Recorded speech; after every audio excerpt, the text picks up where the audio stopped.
Welcome to Indoctrination, a weekly conversation series about protecting yourself from systems of control. I'm your host, Rachel Bernstein. Hi, everyone. Before I introduce our guest for today, please go to patreon.com/indoctrination if you want to be able to have this show stay on the air. Thank you very much to everyone who has supported it. And please take a moment, if you can, go to patreon.com/indoctrination to keep it going. I ask people to help partner with me to keep it on the air, not for me, for all the people who have contacted me who want to be able to tell their stories, who want to be able to keep hearing stories, who have let me know that they sneak off sometimes when they're in a kind of volatile and controlling relationship, or when they're in a cultic group and have not yet had the opportunity or the opening or the bravery or the courage or the support to be able to leave it. But they go off to listen to the podcast, to get kind of a shot in the arm, to get empowered, to get supported, to be reminded that they're not alone and that things get better on the other side. And so again, please go to patreon.com/indoctrination and help to support the show for any amount.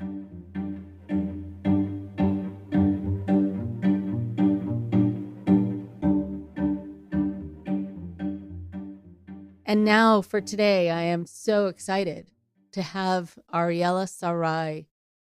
She contacted me, and when she said what group she had been involved in, I thought, oh, yes. Oh, I'm so happy to have her on the show.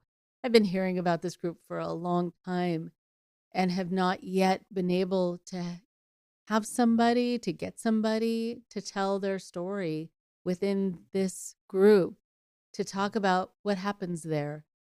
Most people have not heard about it. And so I'm so happy you get to hear about it today and also next week for part 2 of my conversation with her. Ariela is dedicated to understanding how we can bring forth the best in ourselves and others. She is a transformational coach. And after graduating from Columbia University, she spent almost 2 years in India, first volunteering for Mother Teresa and then studying Tibetan Buddhism. In the year 2000, she was introduced to an international self-development course called Avatar. She had recently gotten divorced and was struggling with emotions and anxiety, and it enabled her to get back on her feet and start creating the life she loved. She decided to teach the Avatar course. She kept doing what it took to get to courses and to bring students in. She moved up the ranks.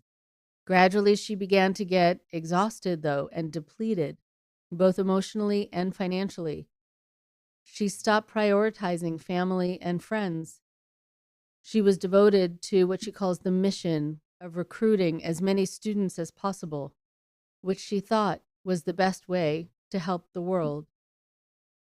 She was on a course even on major holidays. Her son, marriage, and health all suffered. But she kept committing to the mission. She also started to get treated differently as she took on more responsibility in the Avatar network. She experienced shaming, shunning, constant pressure, and public humiliation. But she kept telling herself that these were all part of her spiritual training. It got to the point where she had nothing in her own life besides Avatar. She got divorced and moved to Orlando to be in the same city as the Avatar headquarters. She was unhealthy, unhappy, and afraid to say anything and afraid to leave. She was devoted to Avatar for 21 years. When COVID hit, courses stopped for a little while, and she got to feel what it was like to be rested, to be home, to have more time with her boyfriend, who she had been with for 2 years. She had a break from the treatment she had been getting. She thought things might be improving, so She was part of the team that transferred the courses online, but then she started to experience the same way of being talked to and pressured and felt controlled all over again. Only this time, she could feel the impact it was having on her. She started listening to podcasts and reading about high control groups. In November, she finally realized that she was actually involved in one. She had sacrificed what was most important to her, including her core values. As soon as this really got bad, she had one consultation with a therapist, made an exit plan, and less than 24 hours later, she left. At first, she experienced the sadness of losing her friends because none of her friends at Avatar would talk to her, even after her decades of devotion. She felt a loss of purpose and structure and was flooded with flashbacks of all the experiences she had gone through. Yet the joy and freedom and safety she felt, along with the unwavering support of her boyfriend and family, carried her through this very dark time. She was able to take what she learned and turn it into clear and empowering messages for others. And she started a private practice. She's writing a book. She's cooking, playing fetch with her dog, taking care of herself, and is now happier than she's ever been. Here's Ariela now.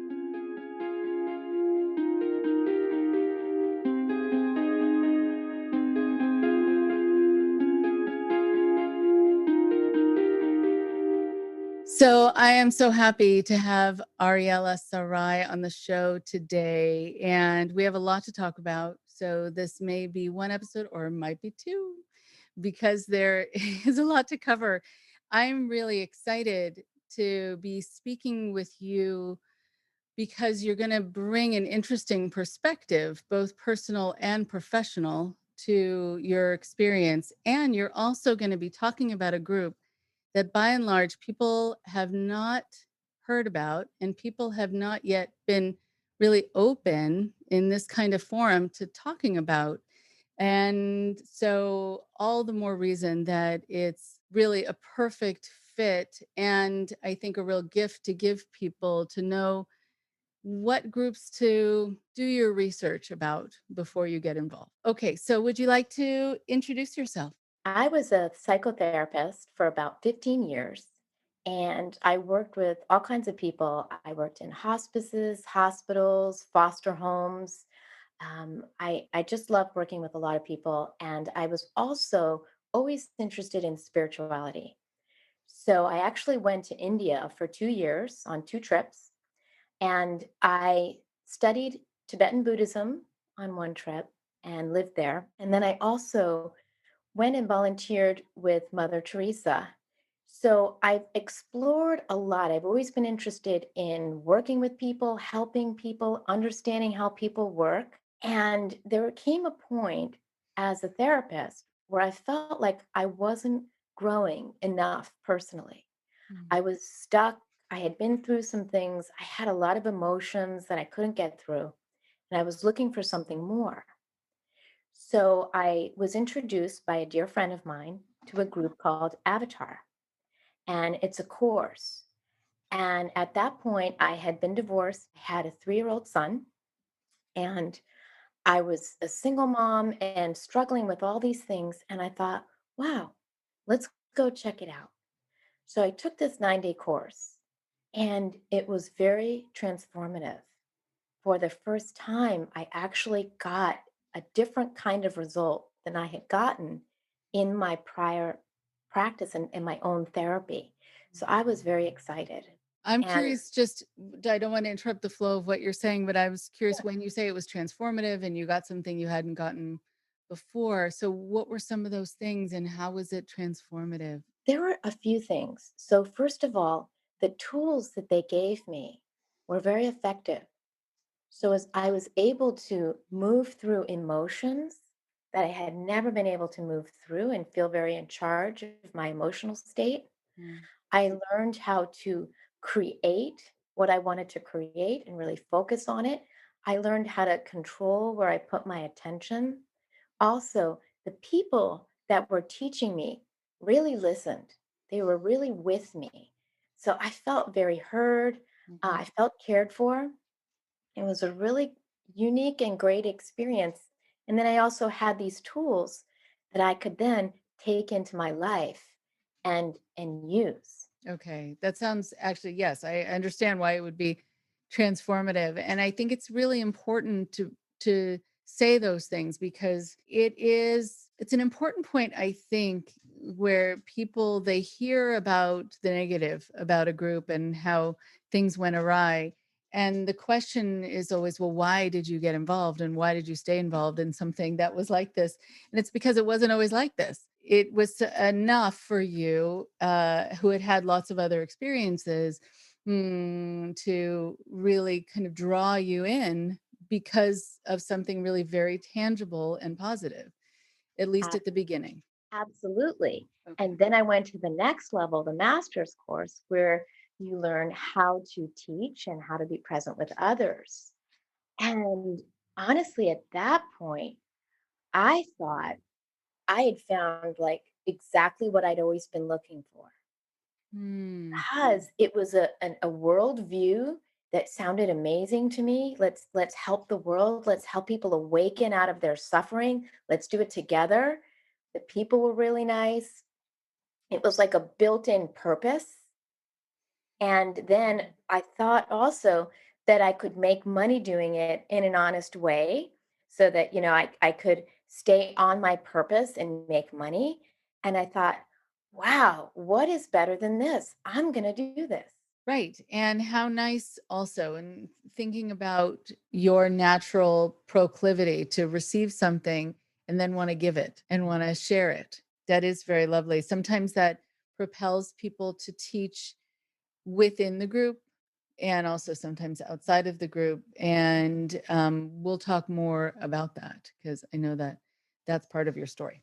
Okay, so you had these transformative experiences. You were able to use the information and it Mhm. it changed things for you as a person, as a professional, as a what? What As else? a person, Mhm. I was able to be present, be Mm. calm, not be depressed and emotional. I was able to let go of traumas that I had been carrying. I had an understanding of how to really decide what I wanted to create and create it. I mean, it was like, so really, I think it was my personal growth and a vision for how I could help others.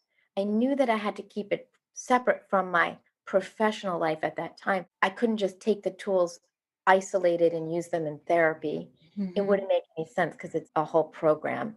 So it was really my personal growth that I was very excited about and the ability to help others grow. Okay, so then before we continue on with your own path, if you can let people know what Avatar is and where it came from, and people are going to have different things that they kind of compare to that. The name from the movie, from having an avatar on video games, there are a lot of different avatars. And so, what is this one? So the Avatar course started in 1987 by two ex-Scientologists.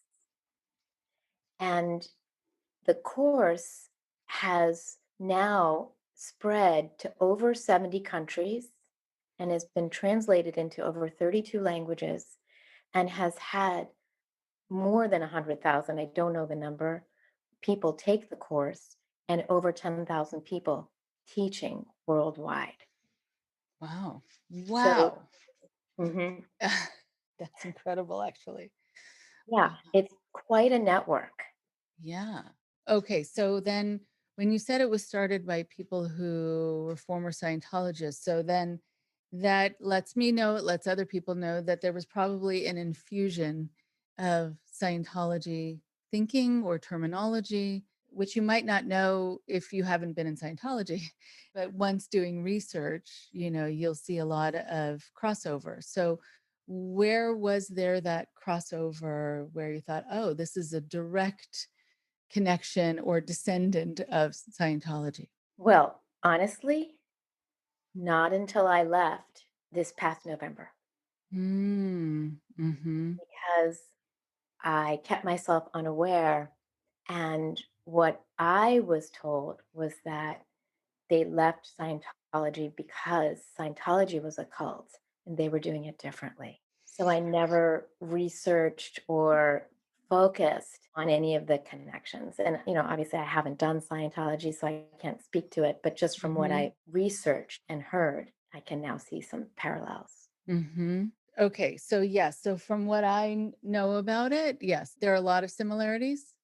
And the terminology is very similar. Some of the techniques are very similar, if not identical. But yes, it seems like they have made a departure to a certain degree and made it their own. And so, then anything else that you wanted to say about the organization itself before we went back to your story? Well, it's structured that you meet a licensed master. So that's a person who's licensed to teach, who has taken that second level course. So you meet that master, and that master personally guides you through the course. Hmm. The courses are set up in hotel rooms. And usually, if you don't live in the city where the course is taught, you stay at the hotel.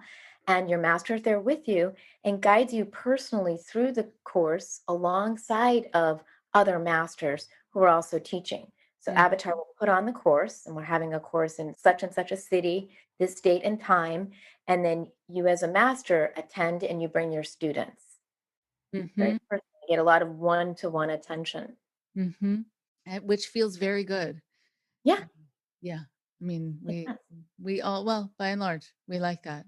And I think also just being in an environment where, like you were saying, that people are good listeners and they're responsive, and it feels very good to feel heard, to feel understood. It seems like it also happened without a feeling of judgment.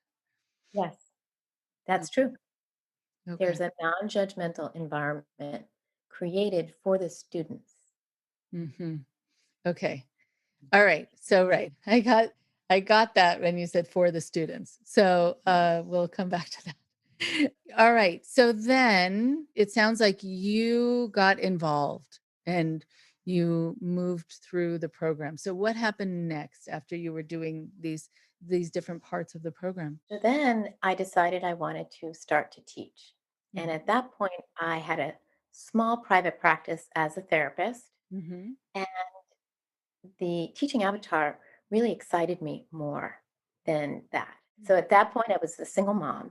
And I remember packing up my stuff and my 3.5-year-old stuff and getting us tickets to go to Florida and finding a babysitter for him Hmm. and getting a student and teaching my first course in Orlando as an avatar master.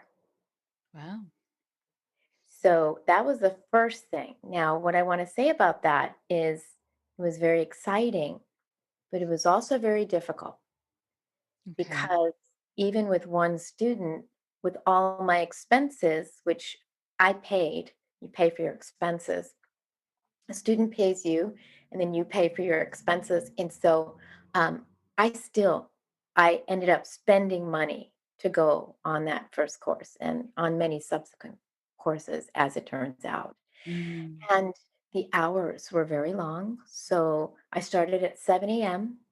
and the course and that's for the students starts at 9 but and ends at 7 p.m. But for the masters, we go a lot later with meetings and everything. And my son was in babysitting that whole time.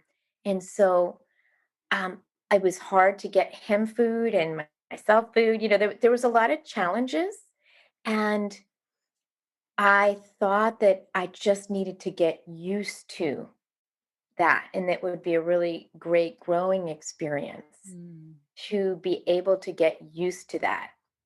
And so that was the very first moment where I started to feel this is something doesn't feel right about this.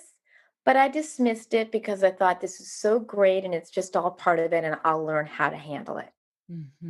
Wow, it's so interesting. First, before I respond to the second part, the first part when you were talking about kind of paying for your expenses, basically paying to teach. If you feel comfortable sharing how much it costs you. You know, I'm glad you asked that. And I've decided not to share those details. I reread my commitment when I did get my license, and I agreed not to be sharing this kind of information. There is stuff out there on the internet Mm-hmm. already. And so I prefer not to say it. What I can say is that having your own student Mm-hmm. may or may not, you may or may not break even. And that depends on if you have babysitting costs and how much your travel and hotel cost. So if you have more than one student, you'll make something. If you have no students, you definitely are spending. And if you have one student, it's close to breaking even. Okay. So then to the part about you not knowing how at times you were going to get food for yourself and food for your child who was young and relying on you to take care of their needs.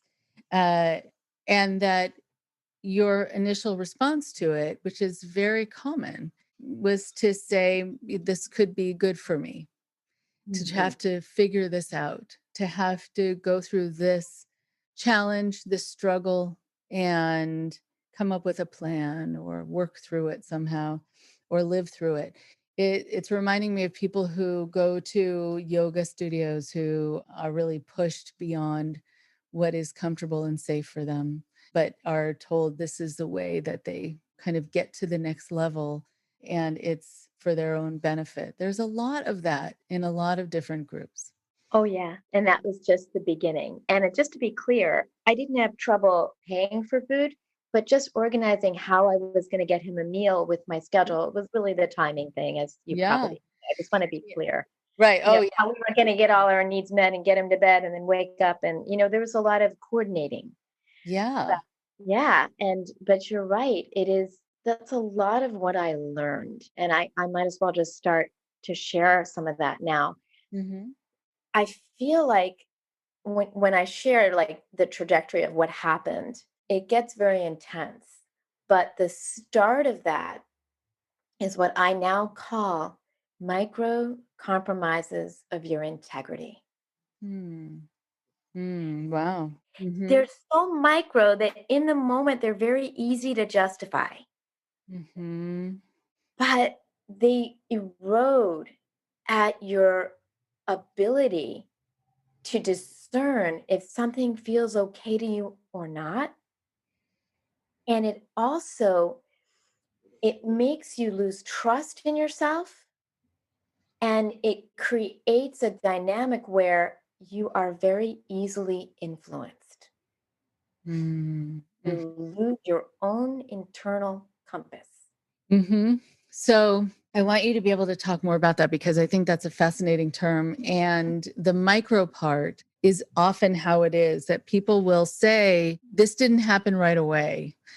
Right. If I had been faced with this at the first meeting or the first workshop that I was going to have to go through all of this, there's no way I would have stayed. And so there is this sort of slow cooking process, something that one of my colleagues, Pat Ryan, calls sort of the yes steps. Like if they can kind of get you to say yes to this, then a yes to that, then a yes to this. Well, you've already made those commitments. And why would you stop now? You need to continue. And it is these little steps. And it's fascinating that you call it that. So, right. So you're slowly worked on. And it seems like you also learn to work on yourself to justify it in your own mind and all of that. That's exactly right. So, yeah, if you can talk more about that, that would be really great. So, what were some of those micros, in retrospect? How did they Yeah. do that? Well, so then you were invited to come to the next course. And I didn't want to go so soon. I think at that time, so I was in Avatar 21 years. Mm, mhm, 21 years. So, I'm thinking back, I don't remember because as I got more involved, I was at courses every 2 weeks, if not more. But at that time, it wasn't 2 weeks, but whatever it was felt quick to me to leave my life and get on a plane and do it again. mhm, But I was encouraged that this would help me spiritually and Okay. how great it was and that it would be wonderful for everybody. And I didn't have a student that time. So I spent the money to go, so that was another compromise of my Yeah. integrity. And then I started to wonder about my son. Like, was that really okay? He was with a wonderful babysitter there, but he's plucked out of his life and his home and his home cooked meals and his routine.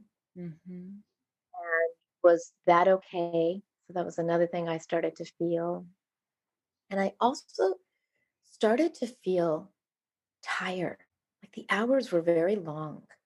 And again, I was told, and I told myself that overcoming all of those things were really part of my spiritual growth. So I believed that and I trusted them because the good part that I got felt so good. So I thought they really know what they're talking about. And I also thought they had my well being at heart. Okay. I'm curious also. I want you to be able to continue with this trajectory. But first, did you have a chance, and you don't have to mention anyone's names in particular, but did you have a chance to meet the people who started the organization? They were not accessible in the very beginning, but as I went up the ranks, I work with them every day. Every day. Okay. Yeah, I really went up to the highest level and became what we call a big producer. I was one of the people that created the most students. I brought many, many people in actually. Mm. And I took on a lot of responsibility and I devoted every waking moment to the mission for many, many years. Hmm. Yeah, it went in that direction. I guess that triggers a question of mine, and then I want you to go back. What was the mission? What was the stated mission? Essentially, to give people the tools to awaken a higher level of consciousness so that they're not working against themselves and hurting each other, and Mhm. they can live deliberately Mhm. and affect the world in a positive way. Okay. And so, I've talked before on this show, and it bears repeating about how sometimes when we're given a mission or a task or a goal that's invisible, that's not measurable, it's an interesting thing. It kind of takes us into a different realm where if we have a teacher who's guiding us in that way, if for some groups, the teacher decides when you have reached those goals, and other groups let the students decide. And sometimes the teacher will decide based on what's best for the group and not necessarily what's accurate about the student. I just don't know who got to decide when someone had reached that goal. The biggest measure of were you doing well in the mission, once I started moving up the ranks, not in the beginning, but once I really started moving up the ranks, was how many people are you bringing in? Hmm. Did you bring someone in? How many students do you have? That became the sole focus. Wow. So doing recruitment for the Yeah. organization. Doing Okay. recruitment for the organization. Now, before we go there, you asked me what the mission is. And Hmm. so, what I noticed looking back is that when I found out what their goal is to what I said to awaken people, I entered what I now see as a new paradigm. So there were some assumptions that were given to me that I adopted as new foundational beliefs. Now I'm playing a different game. Like in this world, you take responsibility for your finances and your family, and you know, you have, there's sort of rules of conduct and Hmm. social rules and norms. So I wrote down some of the assumptions that immediately I took on that gave me a different worldview. And they were, I didn't question. And they were part of why I went in so fully and really now I can say so blindly. So the assumptions as I see it, so this is my personal experience. There is no written doctrine of this. This is what I picked up, okay? That the ones who have the avatar tools are now the ones who are awake. Okay. Other people are asleep and they're suffering. And we need to reach as many people as possible. And this is how we're going to save the planet because they really are suffering and they don't have a way. These are the only tools that are really going to wake them up. So it's your obligation to do that. Then here's an interesting one. If you devote yourself to the mission, everything else in your life is going to work out. You don't have to work, your money will work out. Like this Wow. magical thinking, your Mhm. family, your child, because you are doing the Mhm. highest level of service you can do in this world, the most pure, best thing. So you don't have to worry about those other things because they're going to work out. Just keep coming back and keep doing this and helping others. Mhm. And then Wow. the final thing is that when things go well and you're doing well and you have students and you feel good, it's because of the tools and the mission. But if something's not going well, you're doing something wrong. Mhm. It's you and you need to stretch. So the reason why I present it like that is people need to understand when they're talking to their friends who are deeply involved or family members, they're literally talking to someone who has a new world view. Mhm. And Right. it really has different objectives and literally different rules. Wow, it's incredible, and it has this very kind of us versus them way of it, really making a distinction, and it feels like kind of a patronizing, insulting view of the rest of the world that we're all asleep and, you guys are wide awake, Yeah. and so, I mean, that it's also par for the course, it's what happens all the time. Those are really interesting points, I wrote them down as you were talking. This idea of scarcity, that you can only get this here, we have the tools only here. I mean, that's a business technique, right? You can only get this product from this Mm. company. Then I think that also keeps people in for a long time if they believe that, because even if they're not happy, they might really think that if they leave, that's going to be the end of them really having access to those tools. And then this other part that I'd love you to talk more about sounds almost evangelical, that we have to give people something or something bad will happen to them. And so that can make people be very kind of pushy in other people's lives if they really do believe they have the answer that you need. So, did that change your behavior with people? It did because I felt that I had a right to Mm. push what I thought they needed Yeah. onto them.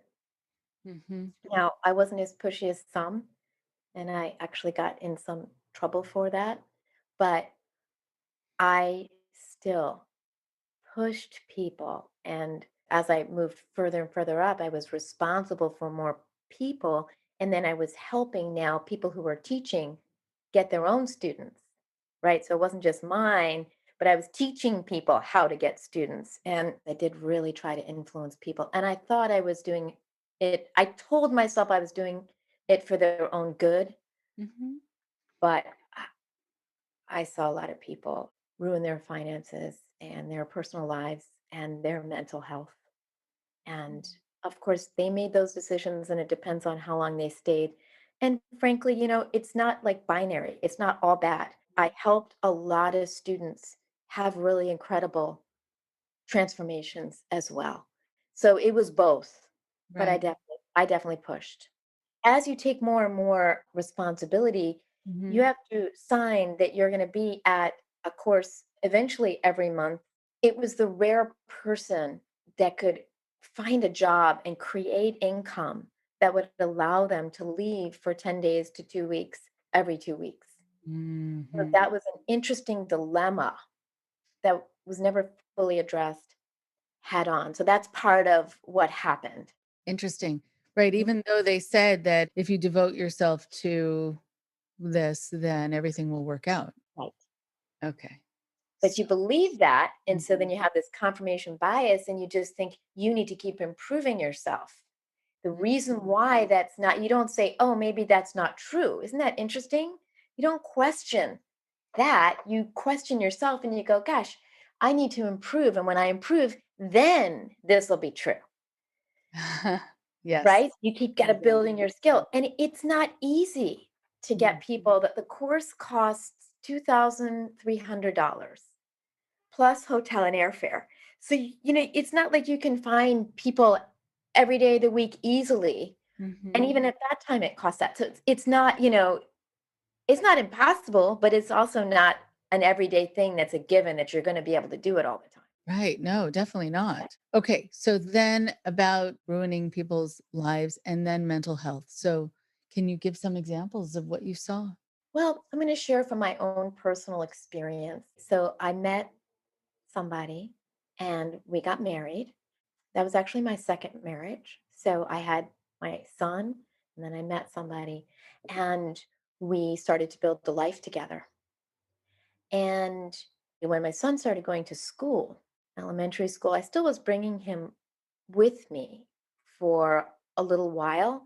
But the school system, the public school system said you can't have this many absentees, and your Oh. son has to be in school. Mhm. It's Mhm. truancy, you know? Yeah. So, I tried to fight it, didn't work.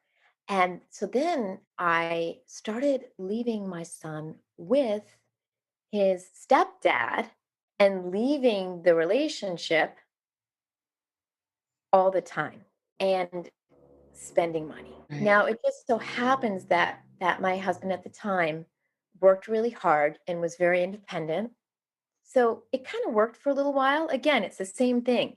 It kind of worked. And then my parents were very helpful. They would stay with my son. My son's dad would take him. We kind of made it work, you know? Mhm. And then I became very emotionally upset.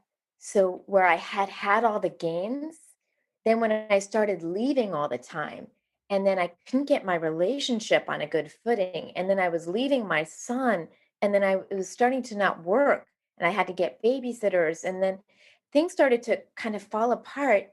So mentally, I started getting depressed and anxious. And I Mm. remember before leaving for courses, I would be crying and but I didn't want to show anybody because I thought that was a weakness. So I Mm. never said anything. And then after a few years of that, I actually became a partner who wasn't very present. Like I was always very loving and Mhm. I tried, but I was very preoccupied because the phone was always on. In between courses now, I was always trying to get students. Everywhere we went was about getting students. Mhm. I started to eventually feel like relaxing and enjoying my life was what we called a transgression. Wow. So I really stopped relaxing, stopped enjoying, and just kept going, going, going at the expense of all of that. And eventually, so my son had some major struggles. And actually, even though I knew he was having major struggles, and I'll protect his confidentiality, but if you ever talk with him, you'll find out. But in high school, he had some major struggles, and I still went to the course. That is one Mhm. of my greatest regrets. And then eventually, I got divorced. And so that's one way to look at it. There's a lot that goes into finally getting divorced, but that's one way to look at my piece of what happened and how I really prioritized the mission over everything else that was important to me, including my family, my well being, and my finances.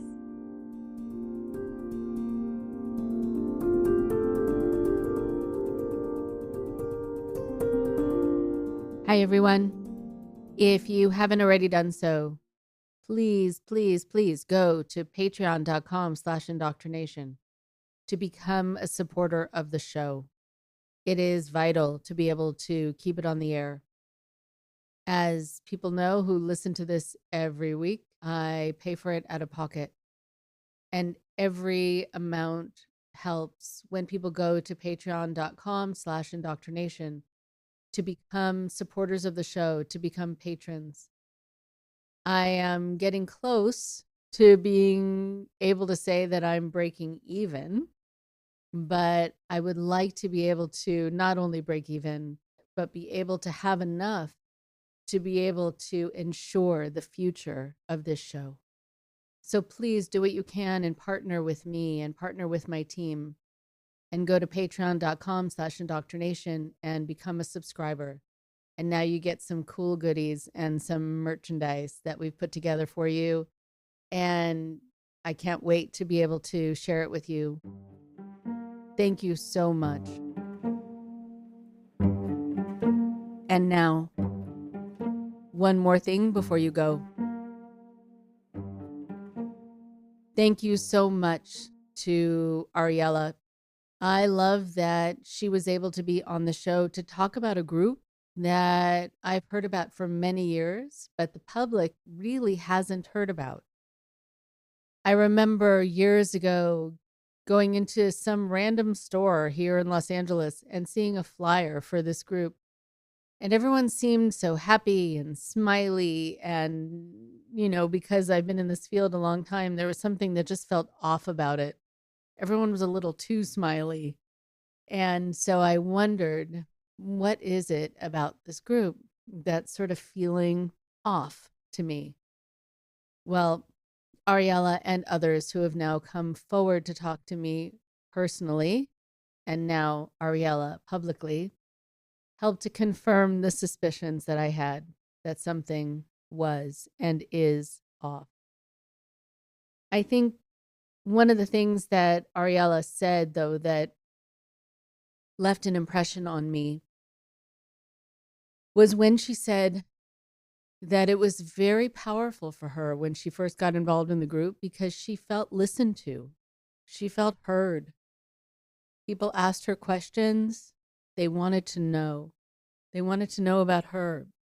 They wanted to know about, I guess, what mattered to her and what was on her mind. And they listened. Now, of course, in retrospect, we can question what the intention was and why they were listening so intently, and if the intention was pure or if it was for future manipulation or control. But either way, in the moment, it feels very satisfying. And it's a human need.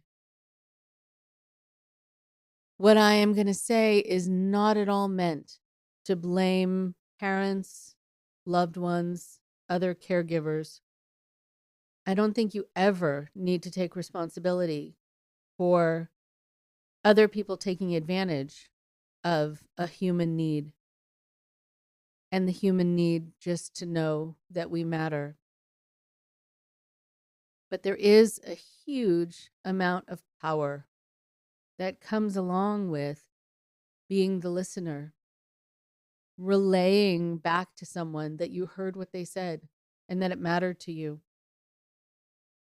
There are a lot of people, and I'm sure you've heard this too, who will say, oh, I just love that person, or I loved that person because he or she made me feel special and made me feel like when I was speaking to them, I was the only one in the room.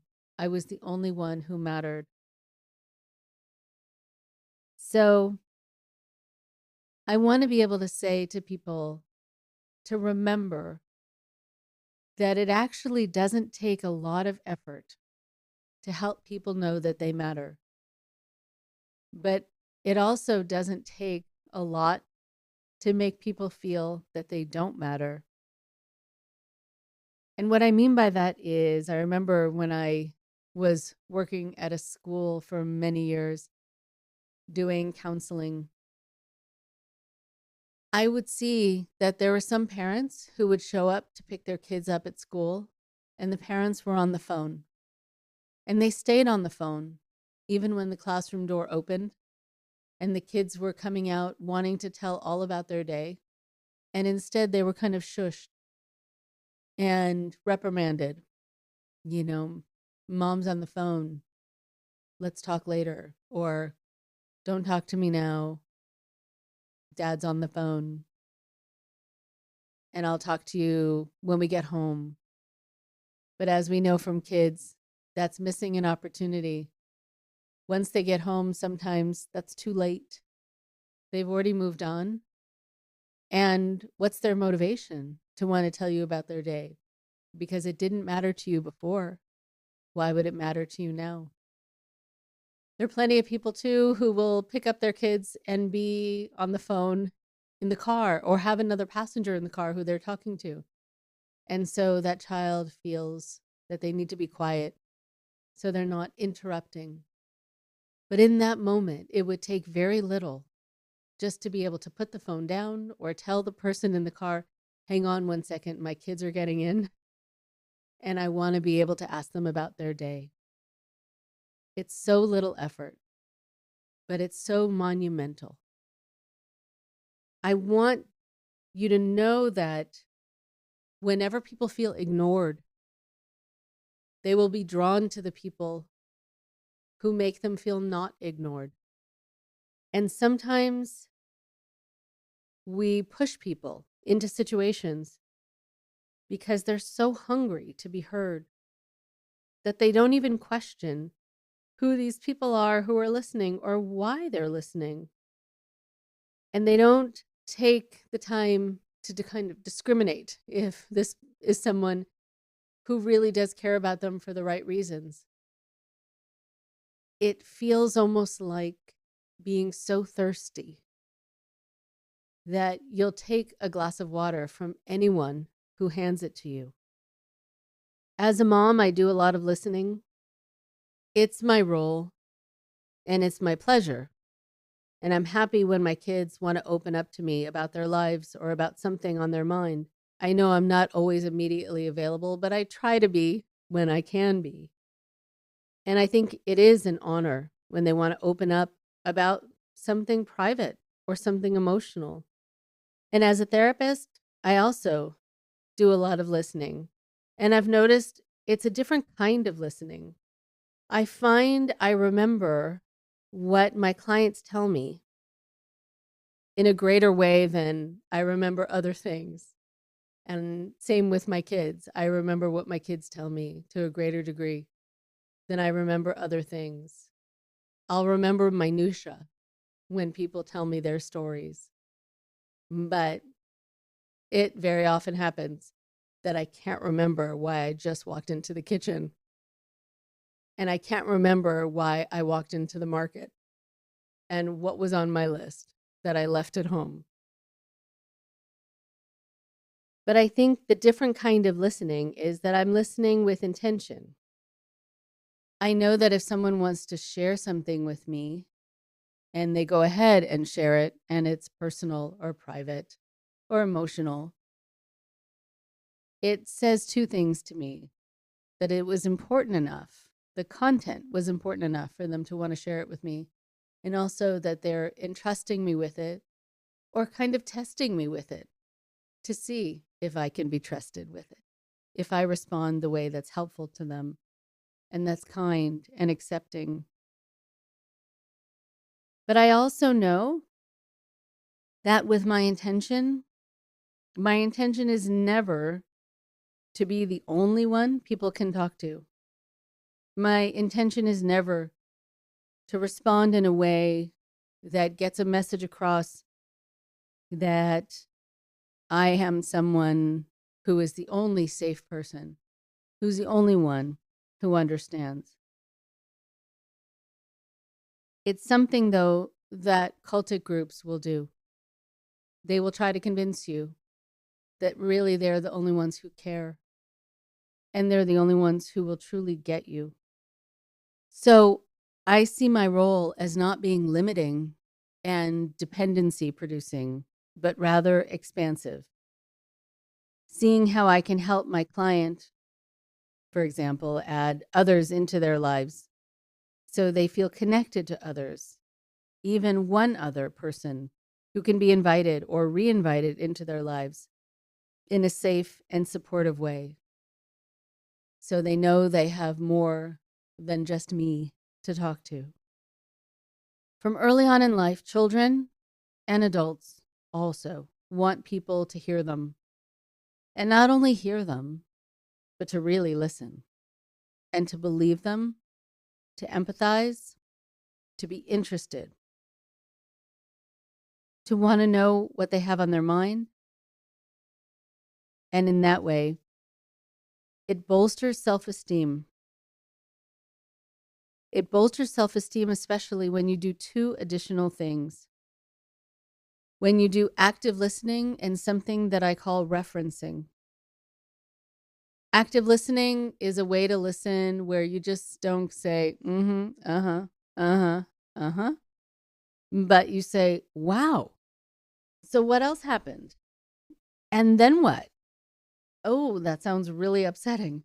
I'm so sorry that happened to you. What else?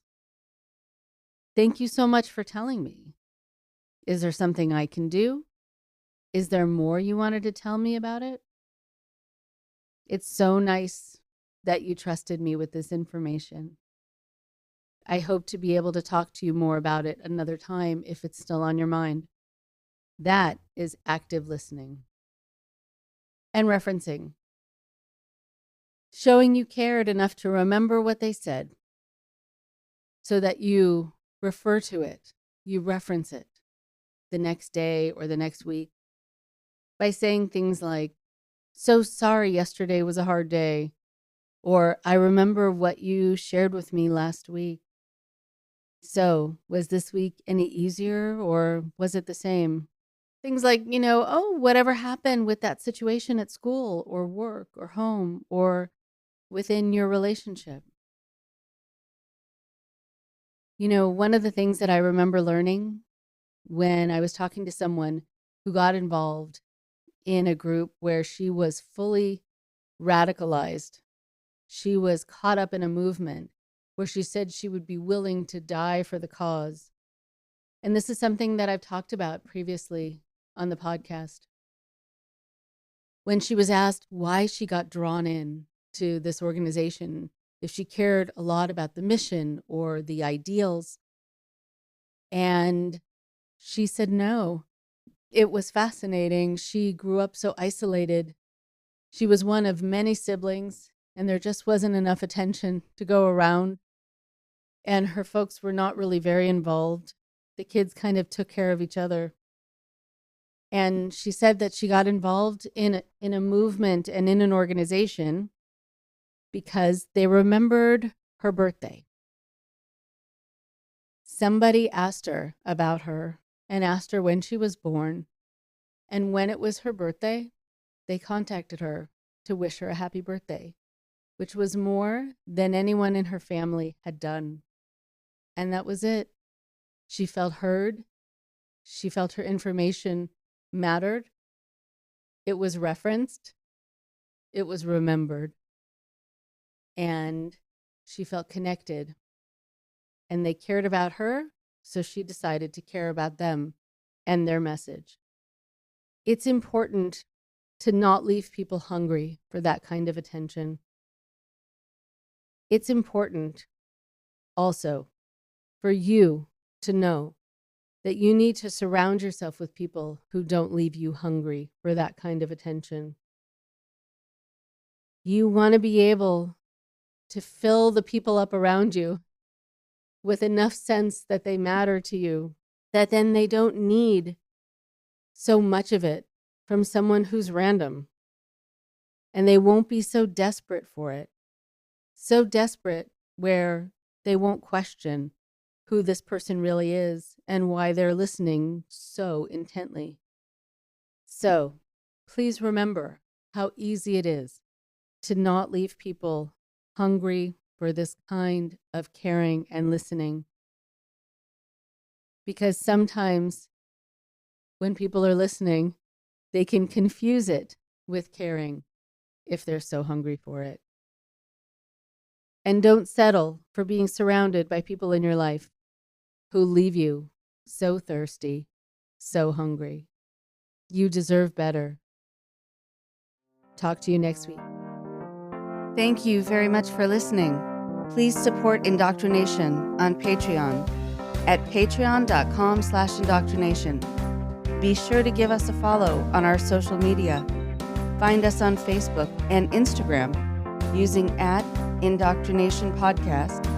And for Twitter, find us at @_indoctrination. We love hearing from you too. So send us an email at indoctrinationshow@gmail.com. And for more updates on the show, visit our website at www.podpage.com/indoctrination.